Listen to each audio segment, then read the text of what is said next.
रूस ने यूक्रेनी सैन्य ठिकानों पर हमले किए। देखिए एक और वॉर जोन से अपडेट सामने आ रही है।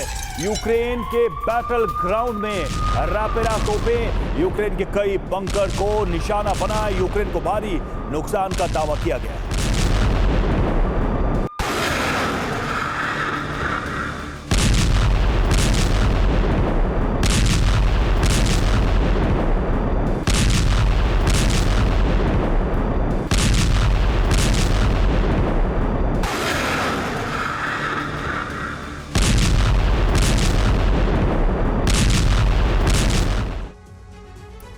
और हथियारों के बाजार में अब चीन के मुकाबले अमेरिका ने बड़ी रणनीति बनाई है। बताया जाता है कि पेंटागन ने चीन का मुकाबला करने के लिए सस्ते ड्रोन की बड़ी रेंज उतारने की तैयारी की है।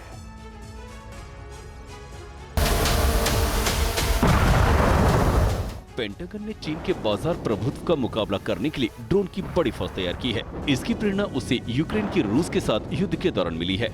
अब पेंटागन अमेरिकी ड्रोन उत्पादन को बढ़ावा देने में जुट गया है, जिसका उद्देश्य हथियारों के बाजार में चीन के प्रभुत्व को कम करने की कोशिश भी माना जा रहा है।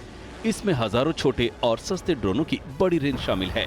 अमेरिकी ड्रोन निर्माता उम्मीद कर रहे हैं कि पेंटागन का रेप्लिकेटर कार्यक्रम अमेरिकी विनिर्माण को बढ़ावा देगा। रक्षा विशेषज्ञों की माने तो दोनों प्रतिद्वंदी भविष्य में युद्ध की जरूरतों को हिसाब से प्लानिंग कर रहे हैं। पेंटागन की डिफेंस इनोवेशन यूनिट के निदेशक डॉग बैग ने भी इसकी पुष्टि की है। इस बीच पेंटागन ने अक्टूबर के बाद से मध्य पूर्व में अमेरिकी सैनिकों पर 74वें हमले की पुष्टि की है।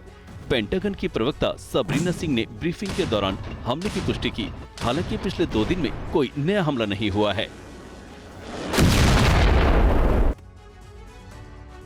और यूक्रेन के राष्ट्रपति ज़ेलेंस्की का कहना है कि यूक्रेन रूस के सामने हथियार नहीं डालेगा, बल्कि लड़ाई जारी रखेगा। रूस और यूक्रेन की जंग एक नए चरण में पहुंच गई है।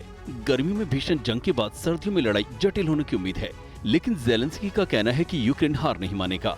ज़ेलेंस्की ने यह भी कहा कि उन्हें डर है कि गाजा में इजराइल हमास युद्ध से यूक्रेन में संघर्ष पर असर पड़ने का खतरा है। उनका कहना है कि इजराइल हमास युद्ध की वजह से यूक्रेन की सैन्य सहायता कम हो जाएगी और उसकी वजह से रूस के साथ जंग जारी रखने में थोड़ी परेशानी आ सकती है। रूस यूक्रेन युद्ध को 2 साल होने वाले हैं। दोनों तरफ भीषण जंग जारी है, लेकिन अब यूक्रेन का गोला बारूद का भंडार कम होता जा रहा है। ज़ेलेंस्की का कहना है कि यूक्रेन को सहयोगियों से सभी आवश्यक हथियार नहीं मिले, जिसका नुकसान यूक्रेन की सेना को उठाना पड़ा। हमारे पास युद्ध का एक नया चरण है और ये एक तथ्य है। सर्दी कुल मिलाकर युद्ध का एक नया चरण है। क्या मैं संतुष्ट हूँ? देखिए, हम पीछे नहीं हटेंगे। मैं संतुष्ट हूँ। Дронів через велику кількість застосування ракет